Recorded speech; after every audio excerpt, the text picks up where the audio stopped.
Welcome in the class of plus two biology. आज हम reproduction का जो फर्स्ट यूनिट है प्लस 2 का, उसका थर्ड चैप्टर का फोर्थ पार्ट कर रहे हैं और ये इसका लास्ट पार्ट है। इसमें हम स्टडी करेंगे प्रेगनेंसी एंड एम्ब्रियोनिक डेवलपमेंट और पार्चुरेशन भी देखेंगे, साथ में structure of sperm and ovum ये भी मैं आपको बताऊंगा। थोड़ा सा इसके बारे में हम ऑलरेडी पहले पढ़ चुके हैं, पर फिर भी स्ट्रक्चरली भी मैं आपको इसके बारे में थोड़ा थोड़ा एक्सप्लेन करूंगा। तो let us start the pregnancy and embryonic development. आज हम प्रेगनेंसी एंड एम्ब्रियोनिक डेवलपमेंट की बात करेंगे। इससे पहले आपको मैंने एम्ब्रियो, जब हम डिस्कस कर रहे थे एम्ब्रियो के बारे में, फर्टिलाइजेशन तक हमने देख लिया था। इम्प्लांटेशन भी मैंने आपको दिखाया था। वो इम्प्लांटेशन जो अब इम्प्लांटेशन पॉजिटिवली सारा हो चुका है। जब वो मैंने आपको दिखाया था मरूला के बाद वो जो ब्लास्टोसिस्ट बनती है, ब्लास्टोसिस्ट जब वो एम्बेड कर गई थी, इसके अंदर चली गई थी, उसके बाद का जो रोल है वो हम अब देखेंगे।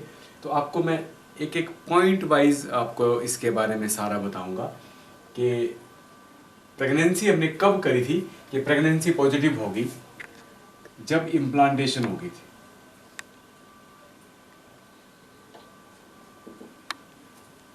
उसमें हमने क्या कहा था कि अब प्रेगनेंसी जो है वो हो चुकी है। उसका मतलब ये था जब मरूला से ब्लास्टोसिस्ट बनी थी। ब्लास्टोसिस्ट जब वो अटैच किया था उसने यूट्रस की वॉल के साथ, और अटैच करते ही वो उसमें इन्वेजिनेशन से बनी, अंदर को वो धंसता गया।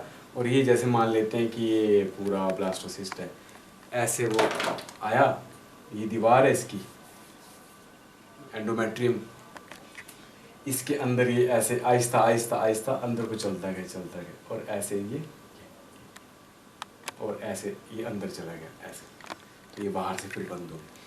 ये जो एम्बेडमेंट थी, ये जो अंदर धस गया था, इसको बोलते हैं इम्प्लांटेशन। ये वही इम्प्लांटेशन, और इम्प्लांटेशन का मतलब ही प्रेगनेंसी होता है। इसी को बोलते हैं प्रेगनेंसी।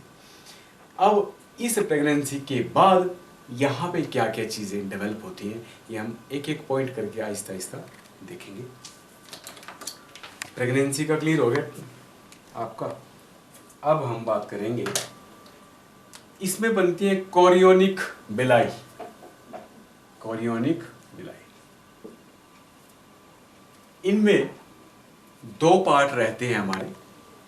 एक हमारा होता है ये जो सारा यूट्रस का ये मस्कुलेचर है, ये सारा, और ये जो अंदर की सारी कैविटी है, ये एमनियोटिक कैविटी है और एमनियोटिक फ्लूइड है। ये क्या है? amniotic cavity contains the amniotic fluid. It contains the amniotic fluid. और इसके बाहर ये जो सारा है, ये सारा किस तरह से ये विलाइज बनती है, ये मैं आपको थोड़ा सा दिखा देता हूँ। देखिए कि ये जो है, ये सारा मदर का पार्ट है। ये क्या है? सारा मदर का पार्ट है। मीन्स जो यूट्रस की वॉल्स हैं वो सब मदर की है। अब मदर किस तरह से बेबी की डेवलपमेंट में अपना रोल प्ले करेगी, तो मदर की वहाँ से यहाँ थोड़ा सा आपको इस तरफ मैं दिखा देता हूँ। जो ये मदर का सारा एरिया है, जो ये अगर हम मान के चलें, ये सारा ये है मदर का, ये एरिया जो है एंडोमेट्रियम का एरिया है। इसमें दो चीज़ें प्रोमिनेंटली हमें क्लियर दिखती हैं कि जो पहले जो बनती हैं, इसमें विलाई मतलब फोल्ड बनेंगे। ये बनेंगे फोल्ड, जैसे ये इस तरह से ये बनेंगे फोल्ड जैसे। कुछ भी नहीं है, इजी है, ये सारा बड़ा आसान सा लगेगा आपको। इनमें जो ये जो जैसे ये मदर का ही एरिया है, तो यहाँ से मान लेते हैं कि ये हमारे पास आ रही है, ये क्या है? नीले रंग की ये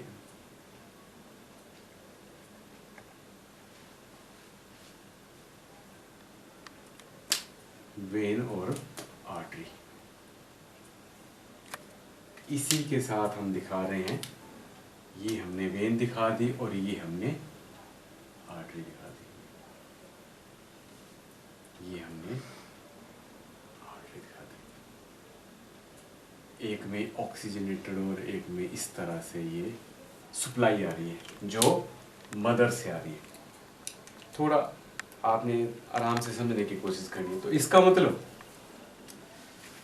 जो बेबी डेवलप करेगा अंदर, जो एम्ब्रियो डेवलप करेगा, एम्ब्रियो की डेवलपमेंट के लिए वहां से भी इसी तरह से, जैसे मान लेते कि ये हमारे पास ये जो है ये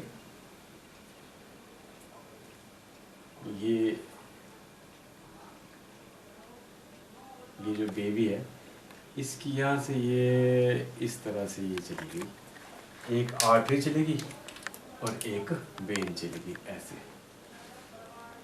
ये चली गई। जब ये जाएंगी ना तो ऐसे ही फोल्ड के अंदर अंदर से सभी के पास जाएगी इसकी सप्लाई।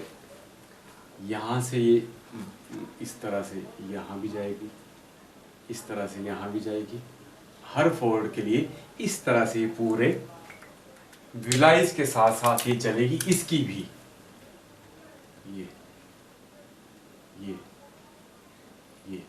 इतना थोड़े मोटे तौर पे पता लग गया कि जो बेबी डेवलपमेंट चल रहा है, एम्ब्रियो डेवलपमेंट चल रहा है, उसमें से भी दो ब्लड वेसल्स आएंगी, नीले और लाल रंग की जो हमने दिखा रखी हैं, आर्टरी और वेन्स है, आमने सामने ऐसे कांटेक्ट में होंगी। ऐसे जैसे मान लेते हैं कि ये बेबी की ये जा रही हैं आर्टरीज और वेन्स, ये ऐसे ऐसे ओके ऐसे जा रही हैं। और ये जो फोल्ड जैसे बनी इनको विलाई बोलते हैं, ये जो फोल्ड है इनको विलाई बोलते हैं। इन फोल्ड्स में से भी मदर के ऐसे ही आएंगी आर्टरीज वेन्स मिल के ही, और ऐसे आएंगे ऐसे आमने सामने, ऐसे ऐसे ऐसे रहेंगी। मतलब ऐसा नहीं कि इसकी ब्लड वेसल और बेबी जो एम्ब्रियो की ब्लड वेसल है ऐसे मिल जाएगी और यहाँ से ब्लड डायरेक्ट चला जाएगा, ऐसा नहीं होगा। ये ब्लड वेसल्स अपनी जगह रहेंगी, ये ऐसे ऐसे आएंगी आमने सामने ऐसे, मतलब ये ऐसे रहेंगी ऐसे, ये बीच में स्पेस रहेगा। तो इसका मतलब कोई ना कोई डिफ्यूजन या इस तरह का प्रोसेस होगा, यहाँ से निकल के यहाँ खाली स्पेस में आएगा, फिर यहाँ से यहाँ आएगा मटीरियल, फिर वो बेबी तक पहुँचेगा। ये है इसका रोल। थोड़ा सा मैं आपको मेंटली जैसे ये प्रिपेयर करना चाहता था कि आप ये देख लें कि इसमें जो है इस तरह से जो मूवमेंट है मटेरियल की इस तरह चलेगी। तो जो यहाँ पे जो हमारे पास ये जो बाहर का एरिया था, इसको हमने, ये जो फोल्ड बने इसको बोलते हैं विलाई। ओके, इन विलाइज में क्योंकि ये कहाँ बन रही है, जो बाहर की एक हल्की सी लेयर है यहाँ पे, इसको बोलते हैं हम कोरियोन। क्या बोलते हैं इसको? कोरियोन बोल देते हैं हम इसको। यहाँ पे भी थोड़ा सा स्पेस रहता है, इस एरिया में भी स्पेस रहता है, उसको बोलते हैं कोरियोन। तो कोरियोनिक फोल्ड बन रहे हैं तो उसको बोलते हैं कोरियोनिक विलाई। और इन विलाइज में इस तरह से ये जो है, यहाँ से ये देखो, ये जो यहाँ से भी आर्टरीज और वेन्स ये जा रही है, ये और ये आगे जाके इस तरह से ही जा रही है सारी। ये मदर्स के साथ जो मदर का आ रहा है तो आमने सामने मिल रही है ऐसे, ये ऐसे, ये मिलती हुई दिखा रखी है हमने, ये ऐसे। तो इस तरह से कंटेक्ट बना हुआ है इसका, ऐसे ये फोल्ड जो आमने सामने मिल रहे हैं ऐसे, ये जो मिले, जब ये फोल्ड बने, उन फोल्ड्स को हमने एक नाम दिया कोरियोनिक विलाई। कोरियोनिक जो बाहर की लेयर थी, that also contain some fluid which is known as chorionic fluid, and in these folds they make some help to make some connections. वो कनेक्शंस हेल्प करते हैं बनाने में, और वो कनेक्शन जो है वो ये बन रहे हैं सारे। ये जो आप ऐसा देख रहे हो इस तरह से डिवीजन जो है, ये डिवीजन क्या है? यही है, ये आर्टरीज और वेन्स हैं और आमने सामने ऐसे आ रहे हैं, ऐसे ऐसे। जुड़े नहीं है किसी के साथ, डायरेक्ट लिंक नहीं है कि यहाँ से सीधा ब्लड चला जाएगा, ऐसा नहीं होगा। इस तरह से आपस में ऐसे ऐसे हैं, ओके। और ये जो सारा का सारा ये जो एरिया है, ये this is known as placenta, इसको बोलते हैं प्लेसेंटा। जहां से ये अपना मदर्स में से, जो मदर की यहाँ यूट्रस से जो ये ब्लड वेसल्स आ रही हैं, वहां से एक्सचेंज करते हुए, क्या करते हुए, एक्सचेंज करते हुए क्या क्या लेंगे, इस प्लेसेंटा में से इस पूरे एरिया को क्या बोल देते हैं, ये क्या बन रहा है, ये सारा ये सब प्लेसेंटा बन रहा है। क्या बन रहा है, ये प्लेसेंटा बन रहा है। इस प्लेसेंटा को फिर से अगर आपको मैं ऐसे बता दूं, ये और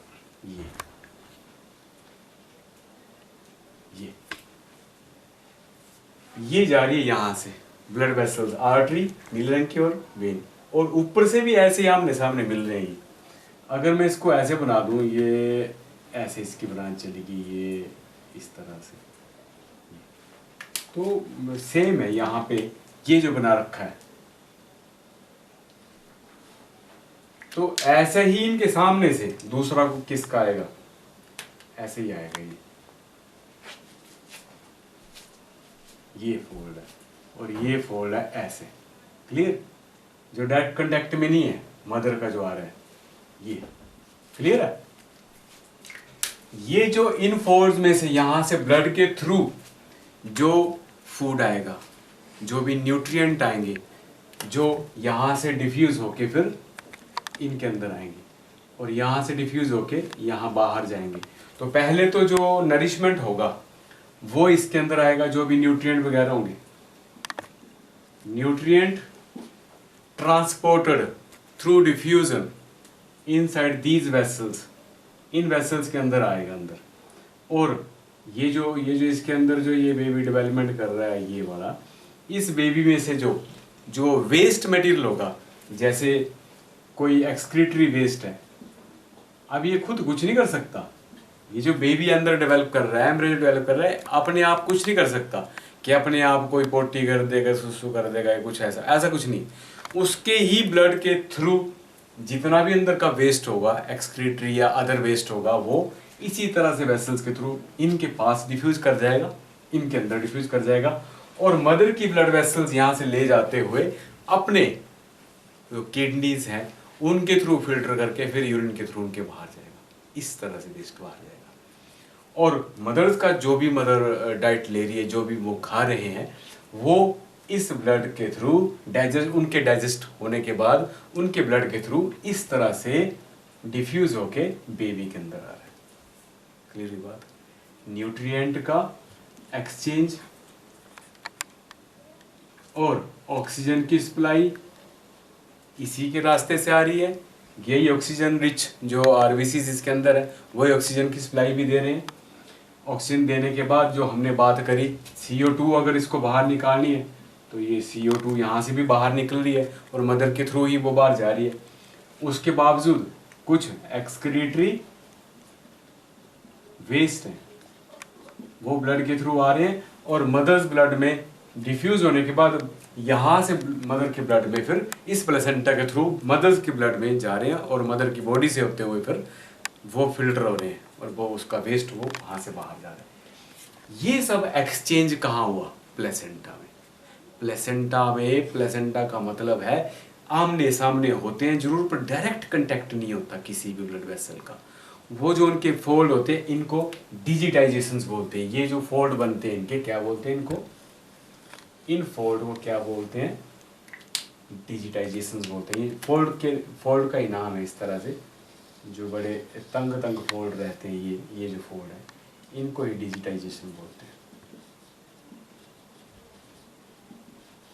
मीन्स ये जो इनके थ्रू ही एक्सचेंज हो पाता है ब्लड वेसल्स के थ्रू, और ये ब्लड वेसल्स सारे एम्ब्रियो का जितना भी वेस्ट है, जितना भी सब कुछ है, और ये प्लेसेंटा जो एक बैरियर की तरह काम करता है यहाँ पे। अगर मदर गलती से कोई और भी किसी तरह की मेडिसिन खा लेते हैं, कुछ और भी चीज़ें खा लेते हैं, तो डायरेक्ट वो यहाँ पे एंट्री नहीं करती, क्योंकि यहाँ जो ओपन स्पेस खुला रहता है, खुला स्पेस जो इनके बीच में रहता है, जैसे मान लेते हैं कि ये एक मदर की कोई ब्लड वेसल है और ये जो है दूसरी वाली जो है, दूसरी वाली बेबी की है, ये इसके सामने ऐसे। तो पहले यहाँ इस वेसल में जो मटीरियल होगा यहाँ आएगा डिफ्यूज होके, इस खाली स्पेस में आएगा, फिर इससे डिफ्यूज होके यहाँ आएगा। तो ये जो एरिया है सारा इस तरह से आगे भी हर जगह, ये सारा एरिया इसको प्लेसेंटा ही बोलते हैं और ये बैरियर की तरह काम करता है। It act as a barrier. किसी भी चीज को ऐसे ही नहीं अंदर चले जाने देता, तब तो कोई कुछ भी चीज गलती से मदर खा लेती तो सारा कुछ अंदर जाना था। यहाँ ये चेक हो जाता है, चेक होने के बाद ही वो चीज़ एंटर करती है। कभी कभार बड़ी ऐसी कुछ मेडिसिन हैं जो जैसे कुछ प्रॉब्लम्स कर देती है, तो कभी कभार वो, या HIV की अगर हम बात करें तो वो भी कभी एंटर कर जाते हैं। अदरवाइज बाकी ऐसी कोई भी चीज़ यहाँ से पास नहीं करती। ये प्लेसेंटा जो है वो प्रॉपर बैरियर की तरह काम करता है, प्रॉपर चेक करता है इसको। तो प्लेसेंटा के बारे में मुझे उम्मीद है कि आपको अच्छे से पता लग गया होगा। और ये जो हमने बना रखा है सारा, ये प्लेसेंटा है। प्लेसेंटा के थ्रू क्या क्या एक्सचेंज होता है ये सारा पता लग गया आपको। प्लेसेंटा के थ्रू न्यूट्रिएंट्स जाते हैं बेबी को, बच्चे के डेवलपमेंट के लिए, ऑक्सीजन जा रही है और CO2 अंदर से बाहर आ रही है। एक्सक्रीटरी प्रोडक्ट या दूसरे कोई प्रोडक्ट बेस्ड प्रोडक्ट हैं वो भी इसी तरह से मदर्स ब्लड में आ रहे हैं और मदर ब्लड से फिर बाहर आके निकल रहे हैं। क्लियर होगी बात? ये है ऐसे प्लेसेंटा बनता है, ऐसे प्लेसेंटा का रोल प्ले होता है। और इसके अलावा प्लेसेंटा यहाँ पे कुछ और भी सिक्रीशंस करता है। वो क्या सिक्रीशंस हैं? एक है HCG। क्या है? Human chorionic gonadotrophin. इसका नाम सुना होगा आपने। ह्यूमन कोरियोनिक गोनेडोट्रोफिन का मतलब ही है कि कोरियोन से निकलते हैं ये। कोरियोन में कुछ सेल्स होते हैं, देर प्रेगनेंसी के पॉजिटिव होने के बाद ही इसका सिक्रीशन आना शुरू हो जाता है और ब्लड में आना वो, और कुछ एक तो ये यूरिन में भी आने शुरू हो जाते हैं। तो इसके लिए एक प्रेगा न्यूज़ करके एक टेस्ट आता है, अगर आपको थोड़ा आइडिया हो, टीवी पे ऐड आती है उसकी, प्रेगा न्यूज़ या प्रेगा कलर कार्ड करके।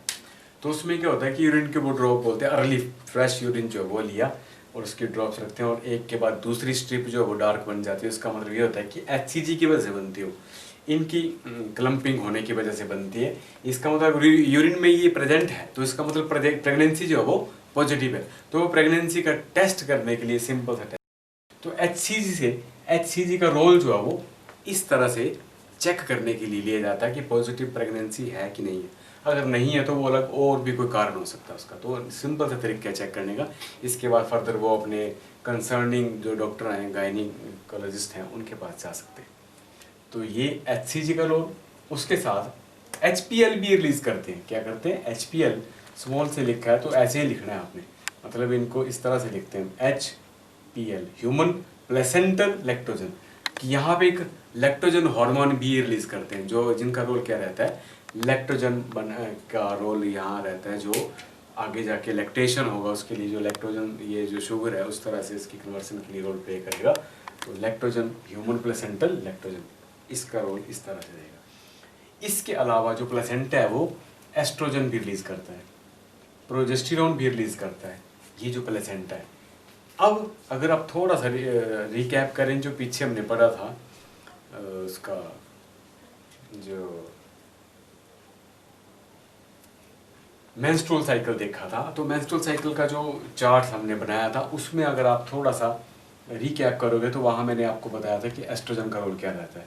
एस्ट्रोजन एक तो एंडोमेट्रियल लाइनिंग को मेंटेन करने में भी हेल्प करता है, साथ में सेकेंडरी सेक्सुअल कैरेक्टर्स को भी लेके आता है, बट इसके अलावा FSH का सिक्रीशन भी बंद करने में हेल्प करता है। It help to stop the secretion of FSH। FSH करते क्या है? फॉलिकल्स को बनाने का रोल प्ले करते हैं और वो ओवम बनाने में हेल्प करते हैं, मतलब oocyte बनाने में हेल्प करते हैं। तो एस्ट्रोजन जब तक यहाँ रहेगा, एक तो ये नहीं काम करने देगा, ये अभी जरूरत भी नहीं है क्योंकि प्रेगनेंसी तो पॉजिटिव है। तो एस्ट्रोजन क्या करेगा? FSH से सिक्रीशन ही नहीं होने देगा। और दूसरा, इस लाइनिंग को भी मेंटेन करने में हेल्प करेगा। सेकंड यहाँ पे हमारे पास है प्रोजेस्टेरोन। प्रोजेस्टेरोन का सिक्रीशन यहाँ से भी होता है, ऑलरेडी आपने पहले देखा था कि ओवरी में कॉर्पस ल्यूटियम कर रहा था, पर जब प्लेसेंटा बनता है placenta also release some progesterone, ovary से भी इसका रिलीज होता रहता है। और प्रोजेस्टेरोन यहाँ पे क्या करता है, it maintains the lining of endometrium, endometrium की लाइनिंग को मेंटेन करके रखता है, तो प्रेगनेंसी के लिए ये हेल्पफुल होता है ताकि उसको कहीं डिजेनरेट ना होने दे, प्रोजेस्टेरोन का लेवल यहाँ पे हायर रहना चाहिए। तो ये यहाँ पे इस तरह से रोल प्ले करता है। यहाँ तक क्लियर होगी बात। प्लेसेंटा किस तरह से बना, प्लेसेंटा के ये रोल्स थे, साथ में इन जगहों पे इन्होंने हेल्प करी। उसके बाद एक और यहाँ पे हार्मोन आता है, इसको बोलते हैं रिलैक्सिन। क्या आता है, रिलैक्सिन। रिलैक्सिन क्या करता है, ये एक ऐसा हार्मोन है जो यूट्रस की कंट्रैक्शंस में हेल्प करता है। ये जो यूट्रस की जो मसल्स हैं इनकी कंट्रैक्शंस में हेल्प करता है और help to make the delivery के टाइम पे थोड़ा सा ये हेल्प करता है और make some contractions and do the help in the delivery के टाइम पे हेल्प करता है। और इम्प्लांटेशन जो आपको ऑलरेडी मैंने बता दिया, इम्प्लांटेशन क्या होता है, जब भी ये एम्बेड कर जाती है पूरी की पूरी ब्लास्टोसिस्ट, और वो उसके लिए हम एक टर्म यूज करते थे इम्प्लांटेशन, और इम्प्लांटेशन को ही हम प्रेगनेंसी भी मानते हैं। और जैसे ही हमें पता लग गया कि ये सब कुछ ओवर क्लियर हो गया, प्लेसेंटा डेवलप हो गया, प्लेसेंटा डेवलप करने के बाद जैसे ही ये एम्ब्रियो की डेवलपमेंट शुरू हुई तो इसमें 3 जर्म लेयर्स बननी शुरू हो जाती हैं। They start to form the 3 basic germ layers. सबसे पहले एक्टोडर्म बनती है जो सबसे बाहर रहती है, और उसके बाद एंडोडर्म बनती है, और एंडोडर्म और एक्टोडर्म इनसे बीचों बीच एक और लेयर बनती है मेसोडर्म, जो कि क्या रोल प्ले करती हैं, they are the layers which are known as germinal layers, और ये ही पूरे एम्ब्रियो की डेवलपमेंट के लिए रोल प्ले करती है। एक्टोडर्म, एंडोडर्म एंड मेसोडर्म, कि ये they decide to form specific part of the whole body of the individual. यहाँ तक क्लियर हुई बात कुछ। अब इनके अलावा यहाँ पे कुछ बोलता हमारे पास, जब ही इसने अटैच करना था पूरी ब्लास्टोसिस्ट ने, तो वहाँ पे ट्रोपोब्लास्ट के अलावा, जो ट्रोपोब्लास्ट के कुछ सेल्स थे जो कोरियोनिक विलाई और ये जो विलाइज बनने में जिन्होंने हेल्प करी थी शुरू में ही, अगर हम बात करें तो इस तरह से ऐसे, ये इसको हमने विलाइज कहा, तो उसके बाद एम्ब्रियो बनने की बात आती है। तो इनमें जो सेल्स कुछ रहते हैं, जो इनर सेल मास अंदर जो इसका था, वो ट्रोपोब्लास्ट के अलावा ये जो सेल्स थे अंदर वाले, जिसको बोलते हैं इनर सेल मास, ये सेल मास का जो सेल है, इनमें से इन सेल्स को हम स्पेशली क्या नाम देते हैं, स्टेम सेल्स। क्या नाम देते हैं इनको, स्टेम सेल्स। और ये वो सेल्स होते हैं जिनकी फुल पोटेंशियलिटी होती है, जिनकी फुल पावर होती है कि they can give rise to all the tissues and organs. सभी ऑर्गन्स और टिश्यूज को अराइज करने की कैपेसिटी रखते हैं। ये कौन, ये जो सेल्स होते हैं इनको बोलते हैं स्टेम सेल्स। तो ये स्टेम सेल्स किन सेल्स के लिए हमने नाम बताया, इनर सेल मास जो होता है, जो मास सेल्स एम्ब्रियोनल नोब भी बोलते हैं उसको, और ये इनर सेल मास को स्टेम सेल्स बोलते हैं, which have a potential, which have a power to develop the all tissues and organs. Clear, यहाँ तक क्लियर होगी बात। उसके साथ एक और चीज़ यहाँ पे आती है, वो क्या है, अब इसके साथ साथ हम ये भी देख रहे हैं कि ये डेवलप किस किस तरह से कर रहे हैं। तो एम्ब्रियोनिकली जो ये एम्ब्रियो है, कितने कितने दिनों में क्या क्या बेसिक पार्ट है जो इसके डेवलप होने शुरू होते हैं, तो वो भी देखते हैं। एम्ब्रियोनिक डेवलपमेंट हम इसकी चेक करते हैं कि एम्ब्रियोनिकली डेवलप किस तरह से करता है। यहाँ पे मैंने एक मार्क किया, पॉइंट लिखा है, plug of mucus in cervix. जो सर्विक्स कैनाल आती है वहाँ पे एक प्लग सा बन जाता है। प्लग का मतलब है कि बाई चांस अब कोई फर्टिलाइजेशन मींस कोपुलेटरी प्रोसेस कोई होता है, तो आप स्पर्म जो है वो यहाँ से पास नहीं करेंगे आगे, यहाँ से आप कुछ भी आगे जाने वाले, तो यहाँ प्लगिंग हो जाती है। इस पूरी कैनाल को प्लग करते थे ताकि वो डेवलपमेंट में कहीं भी कुछ प्रॉब्लम ना आए। इसको बोलते हैं plug of mucus in cervix. Clear, ये तो एम्ब्रियो बन रहा है, और ये यहाँ पे एक योक सैक है, इसका भी मैं आपको रोल बता देता हूँ। ये क्या करता है, योक सैक एक बड़ा छोटा सा पार्ट है, ये लगभग तक 6 मंथ तक ब्लड सेल्स बनाने में हेल्प करता है। It help to form the blood cells. ये ब्लड सेल्स बनाने में रोल प्ले करता है, उसके बाद ये रिग्रेस कर जाता है, सिकुड़ जाता है, मतलब इसका उसके बाद कोई रोल नहीं रहता, क्योंकि बाद का रोल जो है वो फिर अपने आप जब ये डेवलप हो जाता है सॉरी बेबी जब डेवलप हो जाता है तो इसमें इसका रोल जो है वो फिर वो लीवर ले लेता है, और उसके बाद जब बाहर ये पैदा होने के बाद जो है वो इसका रोल फिर बोन मैरो में आ जाता है। वो तो चलो बाद की बात है, बट यहाँ जो स्ट्रक्चर दिख रहा था उसके बारे में आपको बताना समझता था। योक सैक और बाकी यूट्रस की ये सारी कैविटी है ये, और इसके साथ हम एम्ब्रियोनिक डेवलपमेंट की बात कर लेते हैं। एम्ब्रियोनिक डेवलपमेंट में ये जो एम्ब्रियो है लगभग 1 मंथ कंप्लीट होने के बाद, 1 मंथ का मतलब हुआ 4 हफ्ते, 4 हफ्ते का होने के बाद, कंप्लीट होने के बाद इसमें हार्ट का पार्ट डेवलप होना शुरू हो जाता है। मतलब रूडिमेंट्री हार्ट बोलते हैं इसको, पहले फुल हार्ट तो नहीं बनता, बट हार्ट की जो डेवलपमेंट है वो शुरू हो जाती है, और इस जगह पे बाहर से ये हल्का से बीट करना शुरू कर देता है। अगर बाहर से डॉक्टर चेक करते हैं स्टेथोस्कोप यहाँ लगा के, तो उससे इसकी बीट आ जाती है। इसका मतलब 4 मंथ में इसकी ये बीट चेक होती है, और ये प्रेगनेंसी जो वो बिल्कुल सही है, उसका मतलब ये होता है कि ये बीटिंग शुरू होगी, मीन्स वो प्रोसेस शुरू हो गया। तो 4 हफ्ते के बाद ये इस तरह से हार्ट की डेवलपमेंट ऐसे दिखती है। आई की हमने रूडिमेंट्री आई दिखा रखी है, तो बाद में आई डेवलप करेगी। इसी तरह से इसमें हल्का सा मार्क कर देते हैं हम, उसको बोलते हैं कि हार्ट। तो हार्ट अभी फुल कंप्लीट डेवलप नहीं हो, क्योंकि अभी बेबी डेवलपमेंट होने को है, बट ये शो करता है कि ये बीट करना शुरू कर देता है। तो ये चीज़ क्लियर होती है यहाँ से। उसके बाद जो सेकेंड मंथ कंप्लीट होता है, सेकेंड मंथ का मतलब हुआ कि 4 और 4 8 हफ्ते, 8 हफ्ते के बाद कुछ लिम्ब और डिजिट्स यहाँ पे आने शुरू हो जाते हैं। ये डिजिट इनको बोलते हैं, जैसे पाँव के कुछ निशान से और हाथों के कुछ निशान से छोटे छोटे वो आने शुरू हो जाते हैं। और डिजिटाइजेशन मतलब लिम्ब और ये डिजिट का ये लगता है कि हाथों के और पाँव के छोटे छोटे प्रोमिनेंट हल्के हल्के पार्ट जो है वो दिखने शुरू हो जाते हैं। उसके बाद इसका बाकी का डेवलपमेंट होता है। 8 हफ्ते हो गए, उसके बाद 12 हफ्ते, मीन्स 4 हफ्ते का 1 महीना, 2 महीने के कंप्लीट होने के बाद ये, और 12 हफ्ते का मतलब वो 3 महीने। 3 मंथ के कंप्लीट होने के बाद, after the completion of 3 month, limb and external genitalia develop. External genitalia में मेल फीमेल पार्ट्स की अगर हम बात करें तो उनके भी पार्ट, छोटे छोटे पार्ट डेवलप होने शुरू हो जाते हैं, और लिम्ब में ये थोड़े थोड़े हाथ और ये उंगलियां जो वो आनी शुरू हो जाती हैं, और पाँव की उंगलियां भी आनी शुरू हो जाती हैं after the completion of 3rd month, मतलब 12 हफ्ते। 12 हफ्ते कंप्लीट होने के बाद ये चीज़ें आनी शुरू हो जाती है। इसको 3 महीने के कंप्लीट साइकिल को ट्राइमेस्टर भी बोलते हैं। क्या बोलते हैं इसको? First trimester. 3 महीने का होता है ये। फर्स्ट ट्राइमेस्टर के बाद ये चीज़ें आनी कंप्लीट हो जाती है। उसके बाद 5th month, hair on head, सर पे जो बाल हैं वो आने शुरू हो जाते हैं। काफ़ी ज़्यादा बाल जो है वो सर पे आ जाते हैं 5वां महीना कंप्लीट होने के बाद। उसके बाद फिर से 24 हफ्ते, 24 हफ्ते का मतलब वो 6 महीने।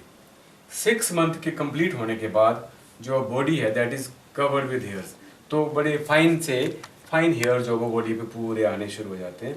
साथ में आईलिड, आईलैश ये सब डेवलप होनी शुरू हो जाती हैं। आईलिड जो है वो पूरी जो पल्क है इसको बोलते हैं, जो आईलैश जो इसके जो बाल हैं वो ये डेवलप होने शुरू हो जाते हैं। बाकी ऑर्गन्स के अलावा हम बात कर रहे हैं 6 महीनों के बाद। तो सेकेंड ट्राइमेस्टर है।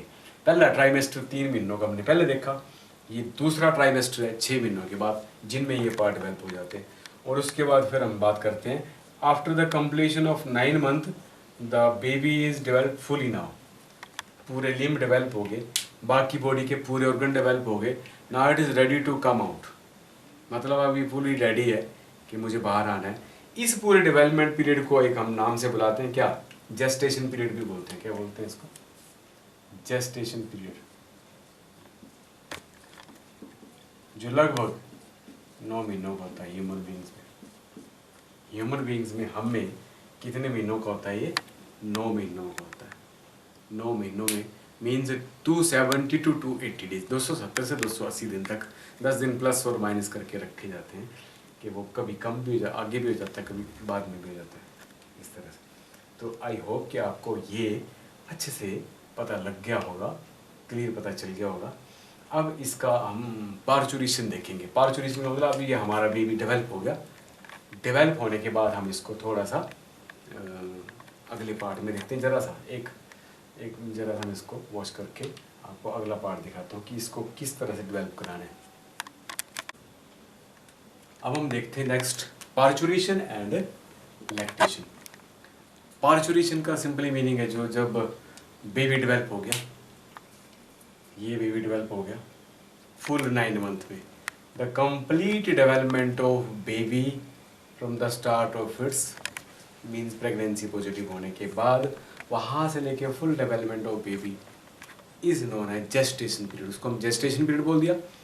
अब इसको बाहर आना है तो डायरेक्ट तो आ नहीं जाएगा, इसके लिए कुछ यहाँ पे पार्ट वाइज ना एक प्रोसेस होता है, उसको हम बोलते हैं the muscles of uterus getting contracted.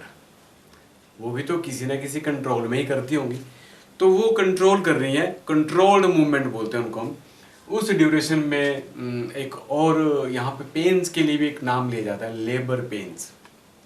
वो पेन्स मीन्स वो पॉजिटिवली मदर को जो है वो डाउनवर्ड लेनी होती है, जिसकी वजह से ये जो कंट्रैक्शंस हैं यूट्रस की बाहर की जो मसल कंट्रैक्शंस हैं वो आए और वो पॉजिटिवली डाउनवर्ड आए, तो वो लेबर पेन्स की हम बात करते हैं।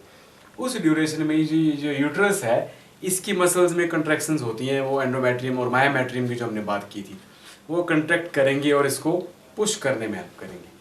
तो इसके लिए एक टर्म यूज करेंगे हम parturition. The parturition is a process in which the muscles of uterus getting contracted and they help to pass the baby out, expel out, baby को वो बाहर एक्सपेल करने में हेल्प करते हैं। इस प्रोसेस को एक नाम लेते हैं, वो है पार्चुरेशन। उसको क्या बोलते हैं? पार्चुरेशन मीन्स चाइल्ड बर्थ, बच्चे का जन्म। ये जो बच्चे का जन्म है एक सिंपल सा मैकेनिज्म है, इसको हम बोलते हैं ये न्यूरो एंडोक्राइन मैकेनिज्म है, मतलब नर्वस सिस्टम और एंडोक्राइन ग्लैंड्स के जो सिक्रीशंस हैं इनका एक मैकेनिज्म है। और इसको एक और नाम से बुलाते हैं फीटल इजेक्शन रिफ्लेक्स। जो फीटल है, फीटल का मतलब ये जो बेबी है ये अपने आप में एक रोल प्ले करता है कि अपने आप को इजेक्ट करवाने में, बाहर पुश आउट करने में एक रोल प्ले करता है। कैसे?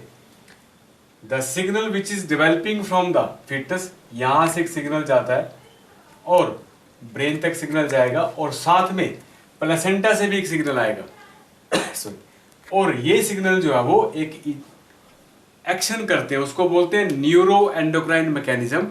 ये दो अलग अलग ग्लैंड्स की सिक्रीशंस होगी, फिटस का एक्शन और एक प्लेसेंटा का एक्शन। इन दोनों का एक्शन मिलके इसको एक्सपेल करने के लिए एक रिफ्लेक्स करते हैं क्रिएट, उसको बोलते हैं फीटल इजेक्शन रिफ्लेक्स, कि ऑटोमेटिकली फीटल को बाहर आना है, इसके लिए एक मैकेनिज्म बनता है, उसको हम बोलते हैं signal which is developing from the foetus and placenta, they help it to pass out. ये है पार्चुरेशन का एक सिंपल सा mechanism to get the birth, मतलब अब चाइल्ड बर्थ हो गया। इसमें एक रोल रहेगा यहाँ पे ऑक्सीटोसिन का।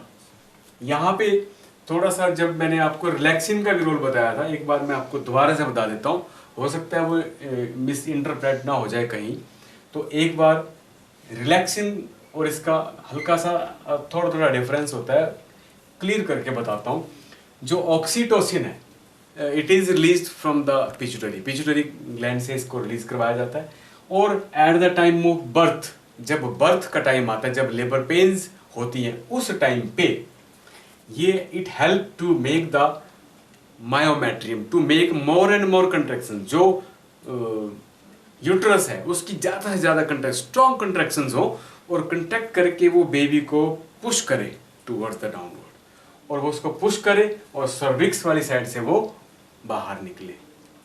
इसको बोलते हैं oxytocin, a hormone which plays this role to push out the baby towards outside to get, ताकि वो उसका इजीली बर्थ हो पाए। तो ऑक्सीटोसिन का काम ये होता है, उसको बर्थ दिलाने में हेल्प करता है और वो जोर से कंट्रैक्शंस करवाता है, जोर से उसकी एक्सपेलिंग करने में हेल्प करता है, जो मायोमेट्रियम होती है उनकी कंट्रैक्शंस करवाने में हेल्प करता है। और इसके साथ जो हमने इससे पहले एक रोल देखा था which was the role of placenta. Placenta में मैंने आपको एक चीज़ बताई थी, रिलैक्सिंग।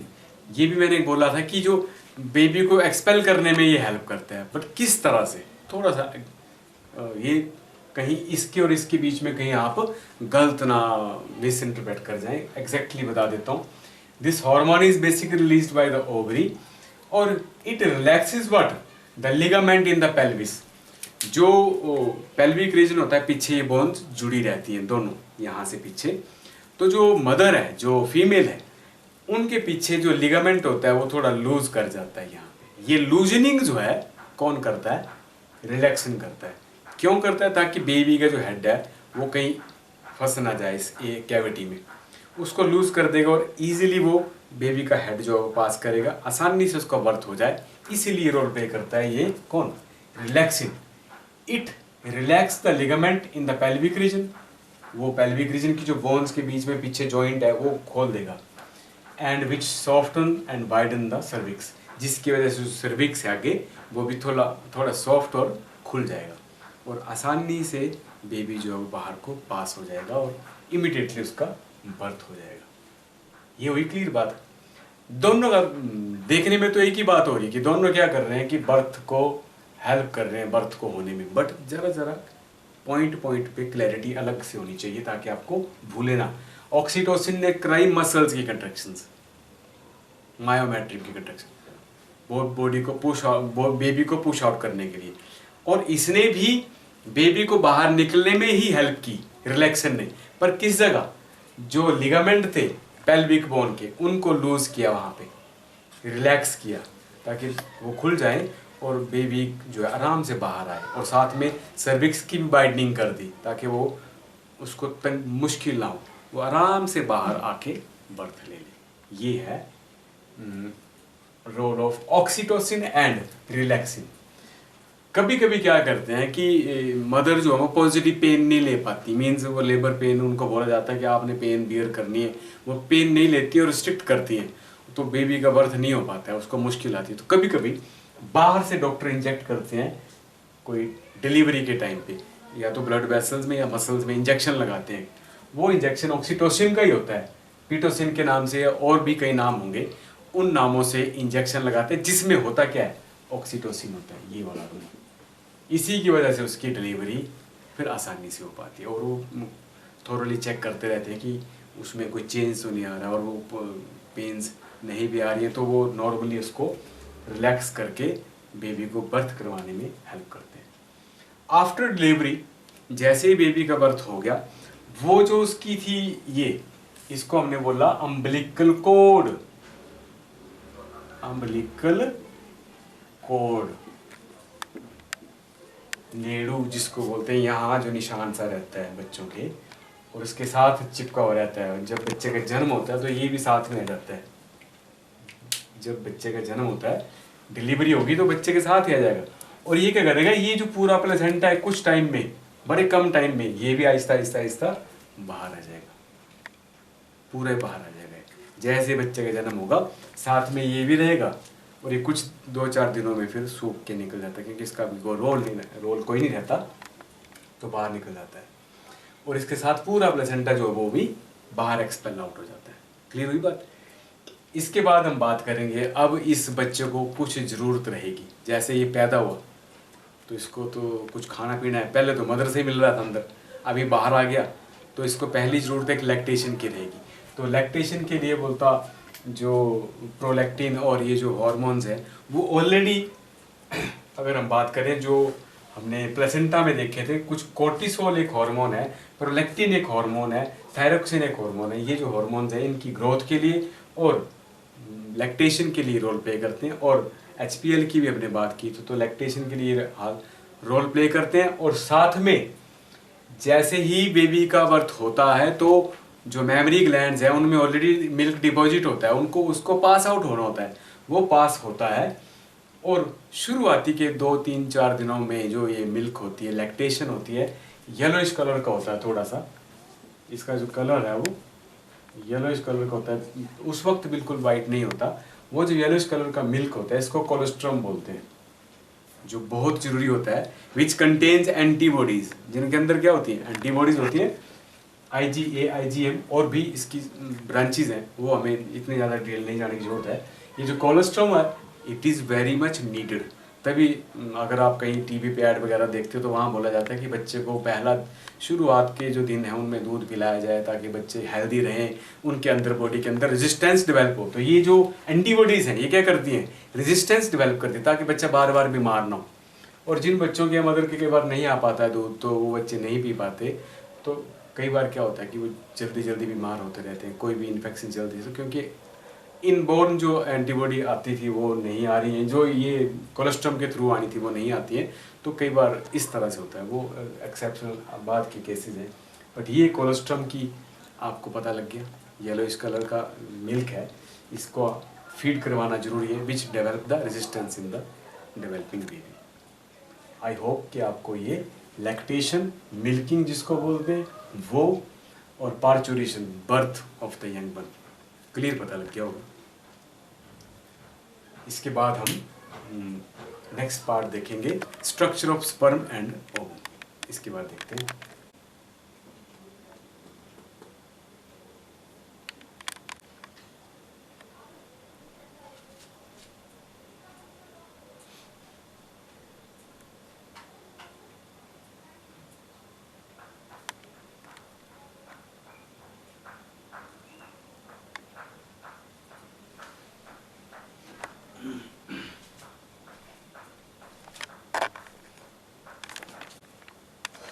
अब हम इसके स्ट्रक्चर बच गए थे दो, structure of sperm and structure of ovum. इसकी फॉर्मेशन हमने देख ली थी, स्पर्मेटोजेनेसिस देख लिया था, oogenesis देख लिया था, पूरा प्रोसेस बनते हुए हमें देख लिया था। बट इसके स्ट्रक्चर जो है वो भी इम्पोर्टेंट है, स्ट्रक्चरली देखने में भी, और बनाना है आपको तो थोड़ा थोड़ा मैं इसके बारे में एक्सप्लेन भी कर देता हूँ। स्ट्रक्चर ऑफ स्पर्म की अगर हम बात करें तो स्ट्रक्चर ऑफ स्पर्म में इसको हमने 4 पार्ट्स में डिवाइड किया है। हेड, ये वाला सारा पार्ट हेड, और यहाँ से लेके यहाँ तक नेक, ये दिखा रखी नेक, ये जो एरिया है ये पूरा का पूरा यहाँ से लेके यहाँ तक मिडल पीस, और यहाँ से लेके यहाँ तक पूरा ये टेल। हेड, नेक, मिडल पीस, टेल, 4 पार्ट में इसको हमने डिवाइड कर दिया। हेड में आपको एक छोटा सा कैप लाइक पार्ट दिख रहा है, this is known as acrosome. Acrosome, this whole sperm is surrounded with the plasma membrane. ये जो हमने बाहर से बना रखी इसको प्लाज्मा मेम्ब्रेन बोलते हैं, प्लाज्मा मेम्ब्रेन से सराउंडेड है। जो इसका ये कैप लाइक स्ट्रक्चर है इसको बोलते हैं acrosome, which contain many hydrolytic enzymes, which contain many hydrolytic enzymes, बड़े सारे हाइड्रोलिटिक एंजाइम्स इसके अंदर रहते हैं। और जो हमने देखा था ओवम के साथ फर्टिलाइजेशन के टाइम पे जब ये अटैच करता था तो इट रिलीजेस, यहाँ पे भी मैंने ओवम का स्ट्रक्चर दिखा रखा है, ये स्पर्म दिखा रखे हैं, तो ये यहाँ से एंजाइम्स रिलीज करते हैं, और जो इसकी बाहर के सेल्स होते हैं, जो फोलिकुलर सेल्स होते हैं, उनको हम कोरोना रेडिएटा बोलते हैं, उनको ब्रेक करता हुआ चलता है, रप्चर करता हुआ चलता है, और अंदर तक जो जोना पेलुसिडा है, जोना पेलुसिडा के साथ बैटल मेम्ब्रेन है, उसको रप्चर करके अंदर छोड़ देता है। तो चलो ये तो रोल हो गया एक्रोजोम का, ये है एक्रोजोम हेड के बिल्कुल टॉप पर, और head is just below this cap like structure. Acrosome के बिल्कुल पास ये हेड है, विच कंटेन्स ओवल न्यूक्लियस, ये ओवल सी शेप्ड न्यूक्लियस है, विच कंटेन क्रोमोजोमल मटेरियल।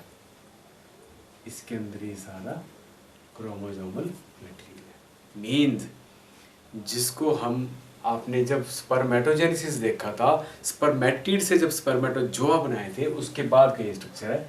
तो इसके अंदर हाफ द क्रोमोसोम नंबर होते हैं सिंगल एंड मीन्स 23 नंबर यहाँ पे क्रोमोसोम्स का होता है। ये आ गया हेड। क्लियर बात। उसके बाद हम बात करते हैं नेक की। हेड हो गया।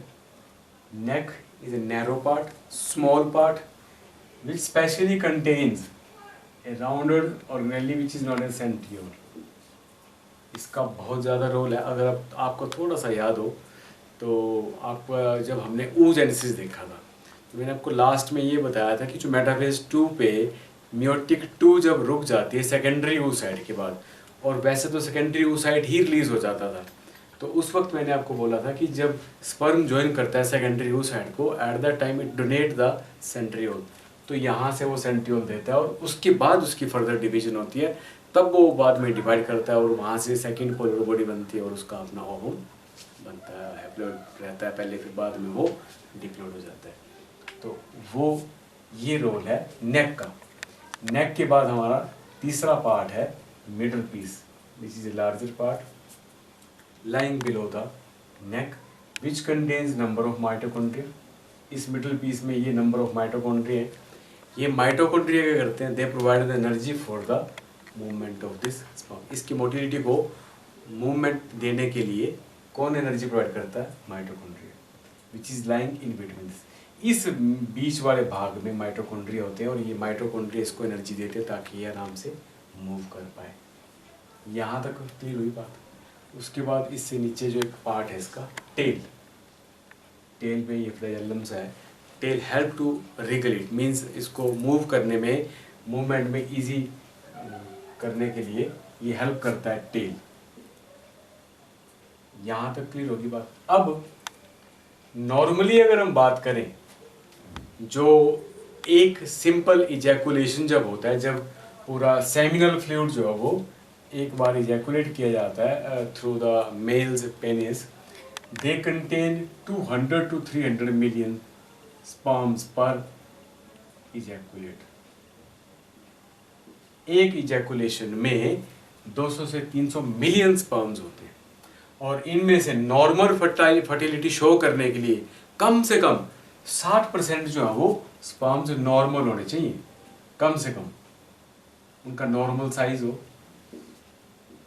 नॉर्मल शेप हो, ये चीज़ें नॉर्मल होनी चाहिए तो पॉजिटिवली प्रेगनेंसी हो सकती है। और कम से कम एटलीस्ट 40% जो है वो स्पर्म्स ये शो करें, they are showing the biggest motility, ज़्यादा से ज़्यादा तेज़ी से वो भाग पाएँ, बड़े तेज़ी से वो भागने वाले, कम से कम स्ट्रेंथ उनकी 40% होनी चाहिए अगर नॉर्मली वहाँ फर्टिलिटी शो वो कर पाए। तो ये चीज़ें होती हैं काउंट, मतलब मेंटेन करने वाली, जो फर्टिलिटी के लिए रिस्पॉन्सिबल फैक्टर होते हैं। और उसके अलावा जो इसके लिए कुछ डक्ट्स हैं, जैसे प्रोस्टेट ग्लैंड थी या सेमिनल वेसिकल था या इसका वास डिफरेंस था, एपिडिडिमस था, ये जो स्क्रीशंस करते थे, स्क्रीशंस इसको मोटिलिटी प्रोवाइड करने के लिए और इसकी मैच्योरिटी के लिए रोल प्ले करते हैं, और वो स्क्रीशन जो है वो इसको मैच्योर भी करती है और मोटिलिटी में भी हेल्प करती है।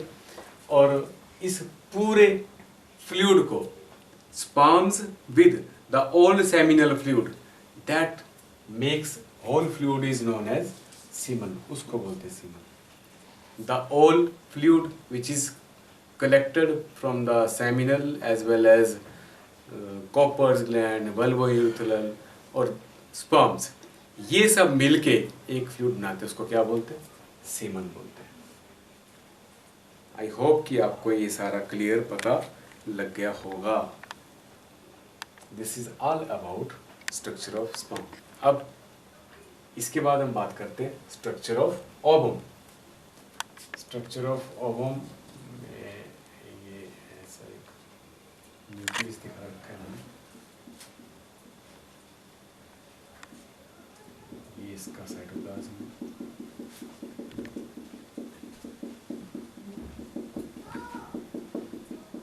राउंडेड स्ट्रक्चर है, 0.115 mm इसका साइज है, काफ़ी बड़ा साइज होता है इसका। The structure of ovum is rounded, sperms से तो काफ़ी ज़्यादा बड़ा होता है, 0.51 15 mm। वैसे एनसीईआरटी में इसकी डिटेल इतनी ज़्यादा नहीं है, चलो तो आप स्टिक भी उतना ही करें।